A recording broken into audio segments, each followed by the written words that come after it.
All right, well, welcome everyone to our online service. My name is Richard, if you don't know who I am, and clearly you can see we're doing something different. I'm with Bert and Sheila, and we're around a table, and so we want to have a conversation this morning, and so hopefully by now you've heard that April is a special month for us because we're turning 10. And so next Sunday, that's it's something to be celebrated. And so we want to do that. We want to celebrate next Sunday at Innis, and so we hope that you're going to be able to make it out there. And I think it's going to be a really great time as we just reflect on 10 years of all that God's done, but also stir us for the years that are still ahead. The work is still there for us to do. And so we want to take a moment today to just talk and reflect a little bit on the last 10 years. And the Thomsons landed as a family in September of 2012, and the Kidgers joined them in February of 2013, and then we officially launched as Every Nation GTA from Catalyst Church, which was what it was previously called, on Easter Sunday. Jay and Viv, the leaders then, transferred leadership to Bert and Sheila, and that's why we're taking this time to celebrate. It's something to be celebrated.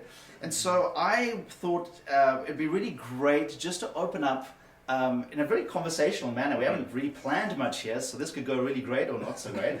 But maybe to start with Bert and Sheila, is when we came to the city, we had a certain idea of the kind of church we would love to be part of. Kind of core convictions that have now formed into kind of 6 core values. But walk us through some of those core convictions of the church that you both saw and what resonated and connected our families together. Yeah. It's interesting, even though that you guys were in Cape Town and we were in Nashville at the time, it was interesting that as we talked about these things, how there was just a synergy, there was just a sense of real agreement in them. And so when we think of our dream and the values that God has given us, I first wanted to say that there's a given in some of these values that, I know some churches put in, like, we have the value of Jesus and gospel and the Bible. Well, we have all those too. Yes. But these are the kind of the distinctives, the things that we want to focus on. And number one really was that we wanted to be an outward focused church. A church can have a posture. It can either tend to look within or can look out to those who are not a part.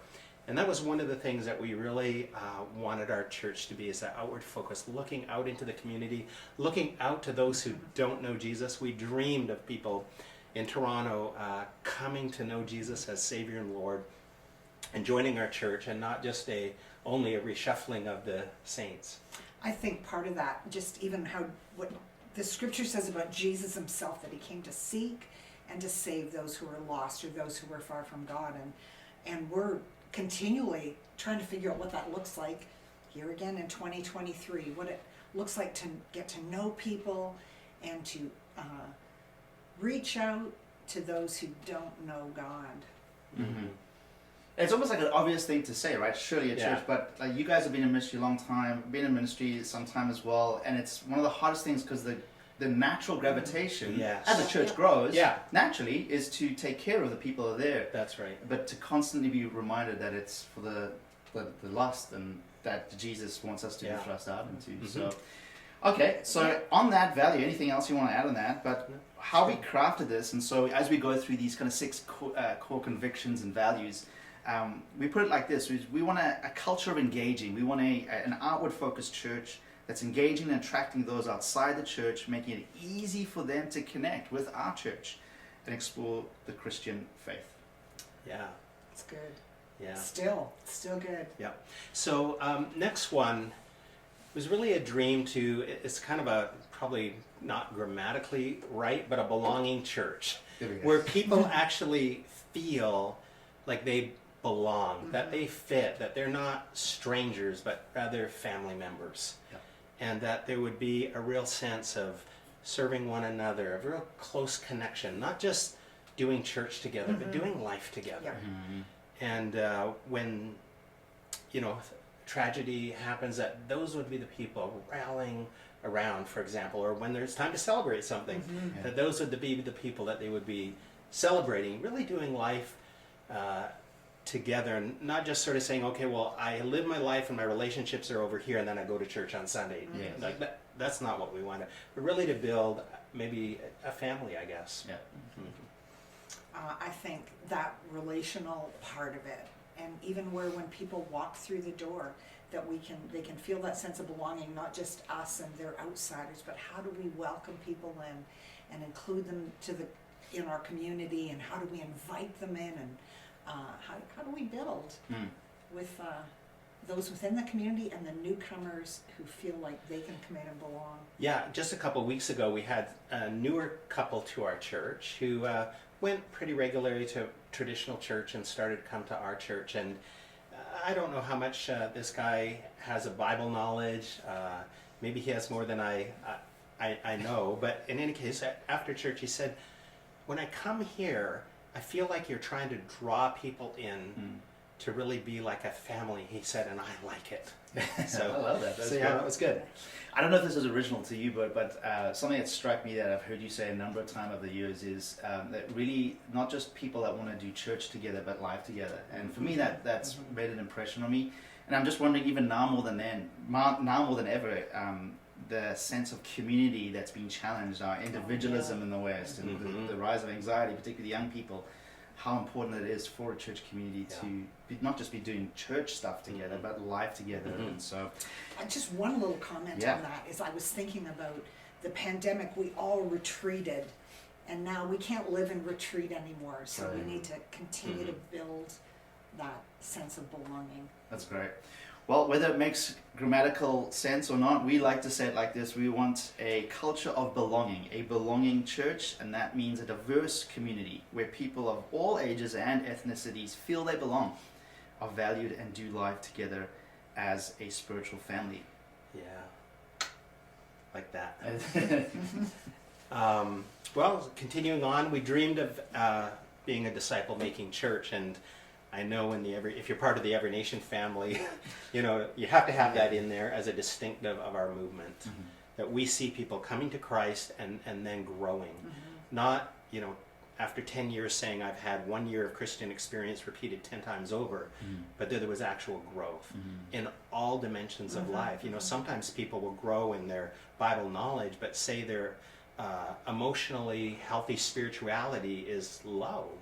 They're not really growing in the joy and the self-control and the other fruit of the Spirit. They're still, those other dimensions are maybe not seeing that growth. We see a holistic life growth. If people, we say that it's not just what we do, but it's the type of people we want to be. That's great. I think one of the things I think about is that how Jesus, he drew people to himself. He said, come on, follow me. But he didn't leave them there. And we don't want our discipleship we want to grow, and we want to see people grow, but we want to see people grow that they can turn, as Jesus did. Okay, come and follow me, now go. And then sometimes they come back to Jesus and then go. But it was discipleship with a purpose that was building his kingdom. Yeah, and I like that word holistic, and I think even my understanding of discipleship has grown, even being part of Every Nation GTA. Like, for instance, we started doing the emotional mental health just because in our city, in our country, and just how for many people they compartmentalize their lives. And so discipleship is reading my Bible better and praying better, which absolutely is fundamental, but it's all of life. It's mental, emotional, because you're complex as a human being, and we want to grow as a human being, as a follower of Jesus. And so still lots to grow in as well, but yeah, I'm thankful that we're growing in our understanding as well, what it means to be a follower of Jesus. Yeah. All right, well, growth, it's how we phrase it. A culture of growing and a disciple-making church, and we want to see people grow spiritually to become mature followers of Jesus Christ. So, well, I think part of that maturity is the development of leaders. So we had a purpose, and we still do, to take each one of us in our discipleship to a place where not just within the church, but outside of the church, we can lead, we can influence. You had another word. Empower. We want to empower people to not just what happens in the church, but what happens where you spend the rest of your life. How do you do your job the best, and how do you influence, not like the Instagram kind, those around you. And so that was part of what we wanted to see. I remember this story of a tour guide was taking people through the towns of Europe, and he was saying, oh, Isaac Newton was born here, and this leader was born there, and then they came up to the next town and they said, hey, were any great leaders born here? And the tour guide said, no, only babies. Meaning, no one starts out as a great leader. And so we want to be our leader producing church. It's mentoring people. It's even sometimes correcting people. You know, we believe that, we should get, into one another's life, challenge one another as well. You can't raise up a leader. When you think of the great coaches in sports, they're some of the toughest. It's tough love, but they see those athletes rise to their maximum capacity and maximum capability, and we really want to see that, especially when we minister near university campuses, and these are the future leaders of our world. We should be raising them up as godly leaders with character and with impact in all areas of life. Yeah, I think for those of you that are familiar with our Every Nation world and maybe have come from a different church in our Every Nation world, some of these will kind of sound familiar, maybe a different language, but resonate, because I think our movement as Every Nation has a real grace and a call on God to raise up leaders, and we see that across the board, particularly taking young people. And a lot of our movement leaders right now were reached as young people. Bert was sharing his testimony the other day about being a student, being reached by Rice Brooks. I have a similar testimony. And so I think that's something that we really want to lean into as well, not just as a local church, but we're seeing it as part of our Every Nation worldwide family. And so, how we define this value, or how we phrase this value, is we want a culture of influencing. And so we're kind of debating about that word, because influences or influencing kind of means a different thing, particularly to a younger demographic. But maybe a culture of empowering, equipping is more in line with what we're trying to see. But ultimately, we want to see a leader-producing church. That means disciples developing their gifts and living out the implications of their faith in business, the arts, education, government, the family, all of life, wherever they find themselves to be. Well, this is one of our favorites. Is it? Yeah, and I know it's may seem unusual, but I am extremely passionate about this, and that is to see a tithing church. People who take the first tenth of their income and give it to their church. Not as sort of the maximum that they would ever give, but more of as a starting point. And in today's society, I know that just sounds radical. But for my parents' generation and other generations, for Christians, it was normal. We just live in such a materialistic, consumer-driven world. That the idea of taking the first tenth of your income and giving it to God in the local church, there's another challenge, and that is people don't like to give to the church per se. They would rather give to other things, not seeing the importance of Christ's church, his bride, his body, as the foundation of our giving. And with that conviction, knowing that God blesses givers, he really does. He doesn't leave us with less. He actually blesses us as we're committed in that area. So I know it's maybe unusual to have one of the core values of a giving generation's church, but it is. I so much believe it's such a part of our discipleship. Paul said that that he's confident that we're going to become more and more like Jesus in our lifetime. And years ago I heard Max Lucado say, we are most like God when we give. And so I think that's reflected in everything from our tithing and giving to the church to how we live out our lives with our time and our talent and our treasure, that the fullness of generosity is what we want to see. Yeah, and again, the culture today, it's so much about comfort and convenience. And so this value of sacrifice really cuts against that. But in many ways, that's the kingdom culture, that Jesus is constantly trying to build a different culture within a culture. And so, yeah, it's a challenging value and conviction. And I think in the 10 years, though, we've really seen a generous church. We've seen our church. We've just been reflecting as well 10 years of people were planting the same time we were, and some of those churches are still going, and some of those churches have folded, unfortunately, and for various reasons. But I'm thankful that we've seen our church community grow in this value as well. And obviously there's always room to grow and always room to be challenged. but we've seen our income grow steadily year over year over year with all that. 10 straight years, Yeah. our tithes have gone up. And so that's amazing. And so, yeah, awesome. Okay, so how we phrase this, our fifth core value is a culture of sacrificing. We want to be a generous church, willingly and sacrificially giving of our time, our money, our resources to see God's kingdom advanced in our city, our nation, and ultimately throughout the world. And then finally, Yeah. Well, I know this maybe is a big you, one. maybe you say this. This is a big one for you guys coming back to Canada. This is, I just know that if we can do the first 5, that the natural thing when something is healthy is that it reproduces. For sure. So we maybe haven't hit any of our reproduction goals yet, but we still have it in our heart to see churches planted in Southern Ontario, to see campus outreaches on all the various campuses in the city of Toronto, to be a church, not just one church in one place, but something that actually gives rise to and gives birth to other churches. Yeah, so we don't just want to hang on, we want to be a church planting church. And one of my roles is also to serve as the director for Every Nation Canada.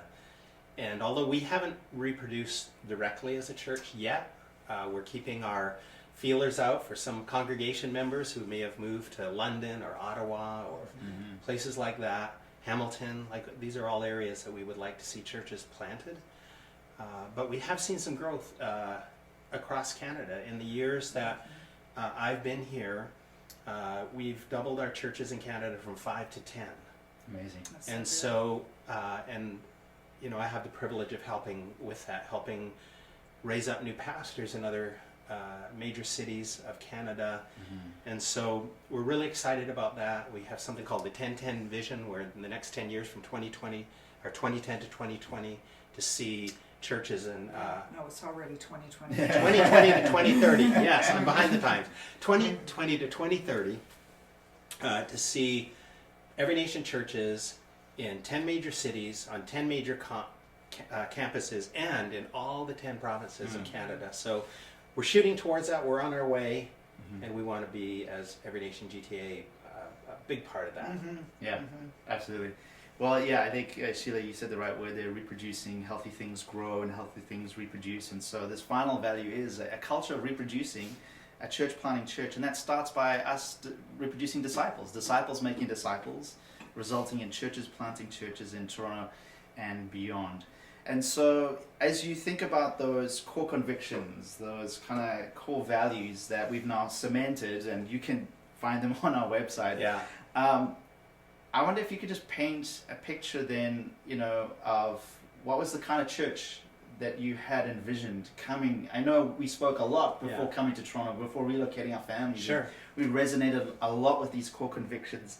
And I think we both had an idea of the kind of church we would love to see thrive and grow in Toronto. And so perhaps kind of like a vision of the church, and we can talk about where we feel like we've really made strides towards that. And obviously there's a holy discontent where we haven't hit all our marks, and I think we also want to recognize that as well. But yeah, talk a little bit about that aspect of, if we do these things well, if this is the kind of culture we want, what kind of church would that look like? I still dream, and we've seen the baby steps into this, but I still dream of the nations of the world as they live in Toronto, because we all know that's what the city looks like. That there would be more and more representation in our church of people from the nations of the world. That it would be a little bit of that heaven on earth thing, you know, all nations, tongue, and tribes. It's what we came here. Toronto being so multicultural, multi-ethnic, we've dreamt of that. We've seen little glimpses of it, but I really desire more of that in our future. We're still contending for students, university Yes, we are. students. All 3 of us were impacted with the gospel as students. Sheila in high school and us in university. But we want to see more. You know, we meet at Canada's largest university.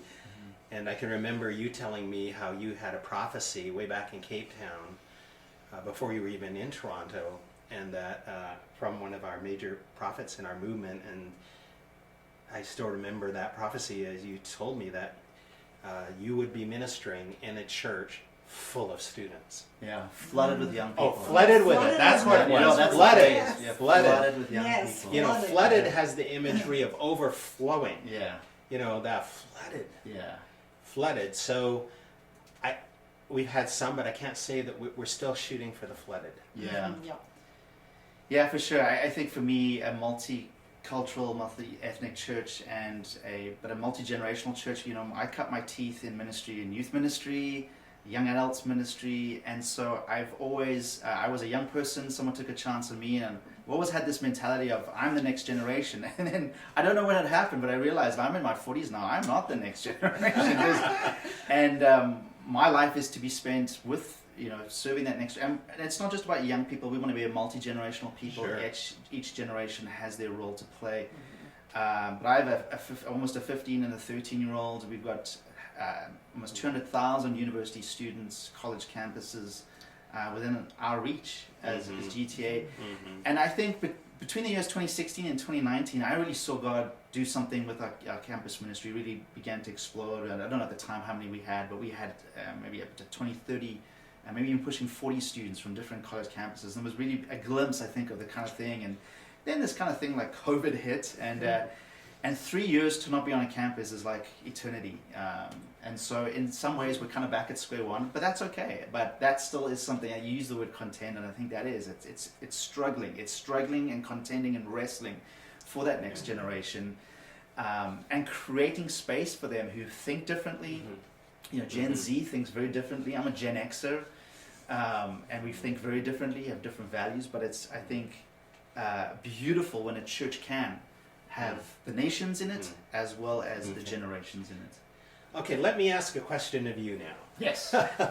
So, how did we formulate our vision statement? We have these 6 formulated values. What about the vision statement itself?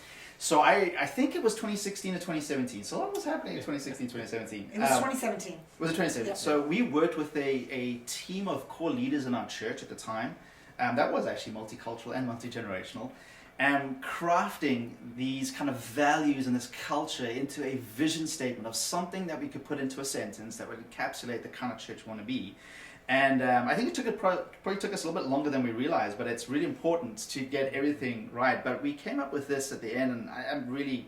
I think it was about 6 months, actually, of meetings. Probably was that. Maybe even more. Yeah. And so, but we really landed on this. And so this is our vision statement. And again, you can put this on the website. Maybe we should be having it a little bit more visible in other spaces. But we said this: as a church, we envision being a multi-ethnic people of all ages who passionately follow Jesus together on his mission to bring gospel transformation to the people and culture of Toronto and through it to the world.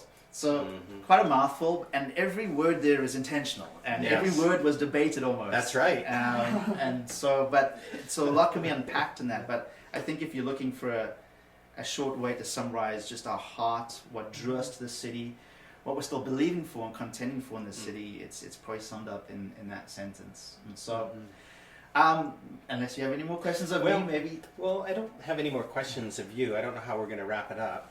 Well, for me, as we turn towards next week, and you're not going to actually hear a lot from us. We've got some guest speaker coming in. We've got lots of folk, past and present members of ENGTS. We want to take this moment to hear our hearts. So we're looking forward to just enjoying that next week. But maybe as a way to wrap up, as we come into that moment, obviously celebrating 10 years, good years, hard years, tough years, no doubt 10 years ahead.